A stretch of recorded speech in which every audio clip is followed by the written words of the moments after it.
ఆత్మాభిమానం కొద్ది కొంతమంది ఇంట్లోకి ఉండదు ఏమి, ఇంట్లోకి ఏదో కష్టంగా ఉన్నట్టు తెలిసిందంటే లేదు బాగానే ఉంది అన్నీ ఉన్నాయి అంట. అబద్ధం. ఎందుకంటే ఎదుటి వాళ్ళకి ఎందుకు ఇబ్బంది పెట్టాలి? వాళ్ళ బాధలు వాళ్ళకున్నాయి. నాకు లేదు అంటే వాళ్ళకున్న దాన్ని మానుకొని నాకు తెచ్చి పెడతారు. వాళ్ళని ఎందుకు బాధ పెట్టాలి? ఉంటే తిందాం, లేకపోతే పస్తుందాం. అబద్ధమే. ఇంట్లో ఏమి లేవనుకుంటాగా అంటే ఉన్నాయని చెబితే నిజమా అబద్ధమా? ఈ లెక్కని చెబితే ఎన్ని అబద్ధాలు వస్తాయి? ఇన్ని వస్తాయి. భార్యను పట్టుకొని చెల్లెలని చెప్పాడు, అబద్ధమా కాదా? తండ్రి అంతే చెప్పాడు, వాళ్ళ అబ్బాయి కూడా అంతే చెప్పాడు. తండ్రి ఎవరో, వాళ్ళ అబ్బాయి, ఇద్దరు అంతే చెప్పారు. చిన్నోడు అయి ఉండి పెద్దోడని అబద్ధం చెప్పాడు యాకో. యేసు ప్రభుని అసలు నాకు ఆయన ఎవరో తెలియదు అన్నాడు 3 సార్లు పేతురు. నిజాలు చెప్పారా అబద్ధాలు చెప్పారా? మరి ఎందుకని వీళ్ళు దేవుని ముందు ఆమోదం పొందారు? కానీ ఇక్కడ కనపడుతున్న వాళ్ళలో వీళ్ళ నోట ఏ అబద్ధము లేదు, వీరు అనింద్యులు అన్నాడే. అంటే యేసయ్య పక్కన ఉండేవాడు అబద్ధం ఆడని వాడై ఉండాలి, అనింద్యుడై ఉండాలి. మరి ఆ మాట నిజమైతే సీమోను పేతురు మరి యేసు ప్రభు పక్కన ఉంటాడా, ఊడతాడా? ఆ ఉద్యోగం, ఆ సింహాసనం ఉంటుందా, ఊడిద్దా? 1 కాదు 3 సార్లు ఫ్రెష్ అబద్ధాలు ఆడాడు తాజాగా. అప్పటిదాకా ఆయనతోనే తిరిగి గంటల వ్యవధిలో అసలు ఆయన ఎవరు నాకు తెలీదు. మరి 3వసారి అయితే శాపాలు కూడా పెట్టుకున్నాడు. నేను గాన ఆయన ఎరిగి ఉంటే ఇట్టబోవాలని. కొంతమంది చోరీ చేసి పెద్ద పెద్ద రంకులు ఎత్తుంటారు, ఎత్తుగడి చేసి కొట్టేసి ఎవరు నేనుగా నాకు తీసుకుంటే ఇట్టబోవాలి. ఈ శాపాలు పెట్టుకుంటే ఎవడు గెలిచాడు కదా. అట్లా పచ్చాబద్ధం ప్లస్ శాపాలు పెట్టుకున్నాడు. ఆ శాపాలు తగిలేటట్టు చేశాడా దేవుడు? ఆ అబద్ధీకుడిని తన పక్కన కూర్చొని అవకాశం ఇస్తాడా? యేసయ్యే చెప్పాడు. అబద్ధం ఆడతాడని తెలియదా యేసయ్యకి? భవిష్యత్తు ఎరిగినవాడు కాదా? ఎరిగినవాడే. ఎరిగినవాడు అయి ఉండి అబద్ధం ఆడతాడని కూడా తెలిసి కూడా నాతో పాటు సింహాసనం మీద నువ్వు కూర్చుంటావు అన్నాడు యేసయ్య. దేవునికి మహిమ. దేవుడు పట్టించుకుని సీరియస్గా తీసుకొని తీర్పు తీర్చే అబద్ధాలు కొన్ని ఉన్నాయి, చూచి చూడనట్టు వదిలే అబద్ధాలు కొన్ని ఉన్నాయి. ఒక తెగింపుతో కూడిన స్టేట్మెంట్ ఇస్తున్నా. ఇప్పుడు దీన్ని ఆధారం చేసుకొని శాలేమన్నే చెప్పాడు 4 అబద్ధాలు ఆడుకునేం పర్లేదని. దానికి లేఖనం అడ్డు వస్తుంది. ఏ అబద్ధమును సత్య సంబంధమైనది కాదు. ఏ అబద్ధము సత్య సంబంధమైనది కాదు. అయినా కొన్నిసార్లు పరిస్థితుల ప్రభావం వలన, కొన్నిసార్లు తెలుసో తెలియక కొన్ని అబద్ధాలు మన నుండి దొర్లుతాయి. కానీ దేవుడు అబద్ధాల్లోకెల్లా పెద్ద అబద్ధంగా సీరియస్గా తీసుకున్న అబద్ధములో నెంబర్ 1 వచ్చేది ఏంటో తెలుసా? మనం ఆడిన అబద్ధం వలన ఇతరులకు నష్టము కలిగేటువంటి పని, ఇతరులకు అభ్యంతర కారణంగా ఇతరుల ఆత్మలకు కీడు కలిగే పని, దేహాలకు కీడు కలిగే పని ఏదైనా ఉంటే దాన్ని బట్టి ఖచ్చితంగా మనం జడ్జిమెంట్లోకి వస్తాం. అబద్ధీకులు అందరూ అగ్ని గంధకాలతో మండుగుండములో పాలు పొందురు అన్నాడు కదా. మన ఆడే అబద్ధం వల్ల ఇతరులకు నష్టము కలగకుండా, ఇతరుల ఆత్మలకు నష్టం కలగకుండా. ఇప్పుడు చెప్తున్నా, మొట్టమొదటి అబద్ధం, ఆత్మలకు నష్టం కలిగించే అబద్ధం ఒకటి ఉంది. ఆ అబద్ధము వీరి నోట లేదు అన్నాడు ఆయన. ఎవరి నోట? గొర్రెపిల్లతో పాటు సంచరించే వాళ్ళు ఉన్నారే, వాళ్ళ నోట ఏ అబద్ధము లేదు? ఆత్మలకు నష్టం కలిగించే అబద్ధం. వీరి నోట ఏ అబద్ధము లేదు. అంటే దేవుడు అబద్ధముగా పరిగణించేది ఒకటి ఉంది, అది దుర్బోధ,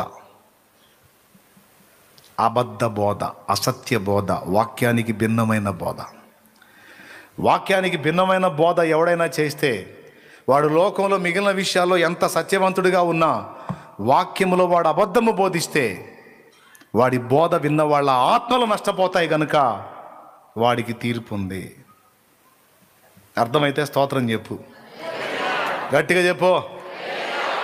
అర్థమైందా? కొంతమంది ఉంటారండి సమాజంలో సత్యవంతుల్లాగా అన్ని సత్యాలే మాట్లాడతారు, కానీ బోధ దగ్గరికి వచ్చేటప్పటికి ఆత్మలకు నష్టం కలిగించే బోధ బోధించారు. కొన్ని భయంకర బోధలు ఉన్నాయి. యేసు శిలువ రక్తం మీద కాకుండా వారం మనకి ప్రాముఖ్యమని వారాన్ని మీద ఆధారపడేటట్టు కొంతమంది బోధించారు. శనివారం రోజు నువ్వు ఆరాధన చేయకపోతే నరకానికి పోతావు అని బోధించాడు ఒక బోధకుడు. ఒక పాపి కొరకు ప్రాణం పెట్టింది శనివారమా ప్రభు అయిన యేసా? పెద్దగా చెప్పాలి. మరి ఒక పాపి పరలోకం పోవాలంటే ఎవరు ఆధారం? యేసు ఆధారం? ఆయన రక్తం ఆధారమా లేకపోతే శనివారం ఆధారమా? పెద్దగా చెప్పాలి. శనివారమేనా? యేసు రక్తం, యేసు ఆధారం. కానీ ఏం బోధించారు? శనివారం ఆరాధన ప్రాముఖ్యం, శనివారం ఆరాధన నువ్వు చేయకపోతే నరకానికి పోతావు. ఈ బోధన బట్టి కొంతమంది యేసు ప్రభువు ఆయన రక్తం తర్వాత సంగతి కానీ ముందు వారం ప్రధానమని వారాన్ని ఎత్తిపట్టి క్రీస్తు మహిమను తగ్గించేశారు. ఎంత తప్పు! మనుషుల పారంపర్యాల మీదకి వెళ్ళిపోయారు. ధర్మశాస్త్ర సంబంధమైన నీతి క్రియల మీదకి వెళ్ళిపోయింది వాళ్ళ ఆలోచన విధానం. వారాలు వజ్రాలు కాదు. నీకు దమ్ము ఉంటే, నీకు అవకాశం ఉంటే ప్రతిరోజు సేవించు నాయన, ప్రతిరోజు ఆరాధించు. దేవుడేమన్నా వద్దన్నాడేంది? సెలవు రోజు ఇండియాలో ఆదివారం, అరబ్ కంట్రీస్లో ముస్లిం ఏరియాస్లో శుక్రవారం ఇస్తాడు. ఏ రోజు సెలవు అవకాశం ఇస్తే ఆ రోజు ఆరాధన దినంగా అందరూ క్రైస్తవులు ఆయా ప్రాంతాల్లో ఉన్నవాళ్ళు జరుపుకుంటారు. ఈ వారం ఆ వారం కాదు. వాక్యంలో అయితేనేమో ఆదివారంన రొట్టె విరుచుటకు అని ఉంది. వాక్యానుసారంగా అయితే ఆదివారం రోజు అందరం గ్యాదర్ అయ్యి ఆరాధన చేసుకోవాలి. బైలాకి ఇండియాలో ఆదివారమే సెలవు రోజు. మనకు పాసిబిలిటీ ఉంటుంది. కొన్ని దేశాల్లో బుధవారం ఇస్తాడు సెలవు, కొన్ని అరబ్ కంట్రీస్లో వచ్చి శుక్రవారం ఇస్తాడు సెలవు. వాళ్ళు ఎప్పుడు సెలవు ఇస్తే అప్పుడే ఆరాధన చేసుకోవాలా. నేను సండే సెలవు పెడతానంటే పని చూసుకో అంటారు. వాళ్ళకున్న పరిస్థితులు, అనుకూలతలు, సాధ్యతలు, అసాధ్యతలను బట్టి వాళ్ళు ఏ వేళ అందుబాటులోకి వచ్చినా దేవుడు తిరస్కరించకుండా వాళ్ళని స్వాగతిస్తాడు. ఇక్కడ వారానికి అంత ప్రాముఖ్యత లేదు. కానీ వారాన్ని హైలైట్ చేసి యేసయ్యను తగ్గిస్తే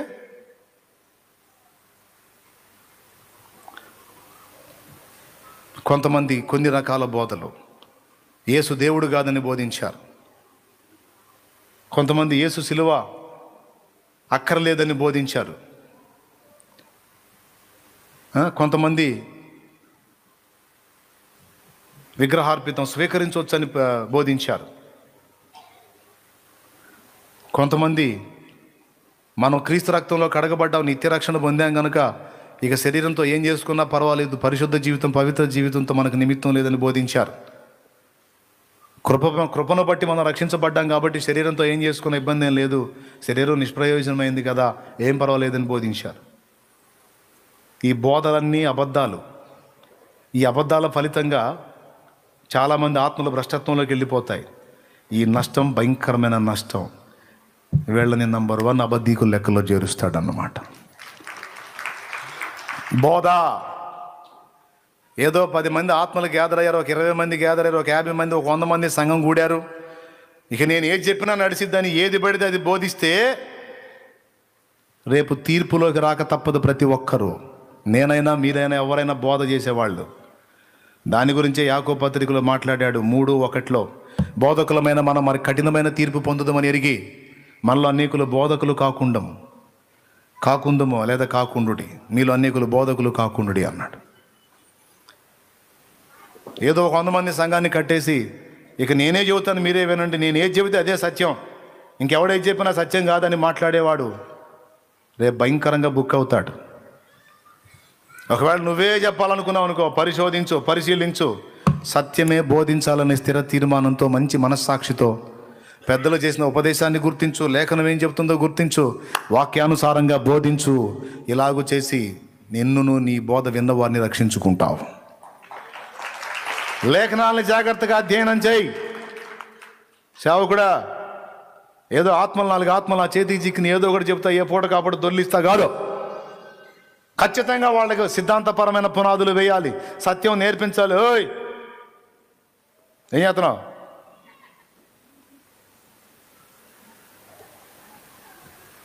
వీరి నోట ఏ అబద్ధము లేదు వింటున్నావా? ఏం వింటాం? దుర్మార్గుడు 2 గంటలు చెబుతుంటే సరే ఆపేస్తున్నానులే. దేవునికి స్తోత్రం కలుగును గాక. హల్లెలూయా. హల్లే. ఏదన్నా ప్రసంగం అంటే ఒక అరగంట, 40 నిమిషాలు, 1 గంట. ఇదేంటి రాక్షసుడు లాగా 2 గంటలు 3 నడుములు పోతుండే, కాళ్ళు లాగుతుండే, ఆకలి అవుతుండే, షుగర్ బీపీలు. ఏం బతికించాలన్నా సాగుకొట్టాలి, అది ఇటు నుంచి ఇటే పైకి తీసుకెళ్ళాలనే కాదు రే. ఏం చేయాలనుకుంటున్నా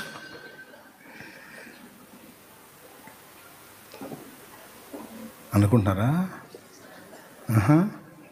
కదా? మిగిలింది ఈసారి జీవితాలే. అసలు ఎప్పుడు కూర్చునేవాడిని, ఇలా కష్టపడి నిలబడ్డ పెందలాడు వదిలిపెడదామని. అయిపోయింది. 4 సంగతులు చెప్పా. నెంబర్ 1, వేరవ్వాల్సినటువంటి విషయాల్లో లేఖనం చూపించిన 4 సంగతులు. మూర్ఖులకు ఈ తరము వారికి వేరే రక్షణ పొందండి. లోకస్తులకు వేరుగా ప్రత్యేకింపబడిన జీవితాన్ని మన నుంచి ఆశిస్తున్నాడు దేవుడు అని మొదలుపెట్టి, మొట్టమొదట లోకస్తుల సహవాసం ద్వారా అంటే అపవిత్రత నుంచి మనం తప్పించుకోవాలి. వాళ్ళ మధ్యలో ఉన్నప్పటికీ ఆ అపవిత్రత అంటకుండా జాగ్రత్త పడాలి. మొదటి సంగతి, లోకస్తుల్లో కొంతమంది దీనులకు అన్యాయం చేసేవారు, విధవరాండ్రకు దిక్కులేని వారికి అన్యాయం చేసేవారు ఉన్నారు. క్రీస్తు యేసునందు సద్భక్తులైన వారు ఎట్టి పరిస్థితుల్లో విధవరాండ్రకును దిక్కులేని పిల్లలకును మేలు చేసేవారుగా, దీనులను కనికరించేవారుగా ఉంటే కనికరం కలిగిన తీర్పు నీకు వచ్చిద్ది. ఇది లోకస్తులు చేయకపోవచ్చు, నువ్వు చెయ్యి. నువ్వు దేవుని బిడ్డవి. లోకస్తుడు నువ్వు, లోకస్తురాలు నువ్వు ఒకటి కాదు. కొంతమంది అంటారు న్యాయానికి కూడలేదు, మంచికి పోతే రోజులు కాదని. అందుకని ఏం చేయాలా? ఎవడు ఎట్ట సచ్చినా మనకు అనవసరం, మనం పట్టించుకోకూడదు బ్రదరు. మంచితనానికి పోయి నేను చాలా ఇదైపోయాను. అసలు ఎందుకు ఎవడు ఎట్ట సస్తే మనకెందుకు? సావని పోని మనకెందుకు? మంచికి పోతే రోజులు కాదంట, న్యాయానికి కూడలేదంట. బైబిల్లో ఉందట. ఉందంటే చెప్పు, ఈ బైబిల్ తీసుకొని కొడతారా? లేకపోతే నన్ను కొట్టు, నీకు ఇత్తా ఉంటే. దేవునికి స్తోత్రం. ఖచ్చితంగా నీతి కలిగిన నీవు ఎదుటి వాళ్లకు మేలు చేసే శ్రమ పడితే ఆ శ్రమ నీకు ఆట్టే కాలం ఉండదు. 10 మందికి మంచి చేశాను, శ్రమ పడుతున్నా, నాకెందుకు ఇట్లా జరిగిందని నువ్వు బాధపడితే చెప్తున్నా, ఆ శ్రమ దినములు తీరిన తరువాత నిశ్చయముగా నీవు ఆశీర్వదించబడతావు.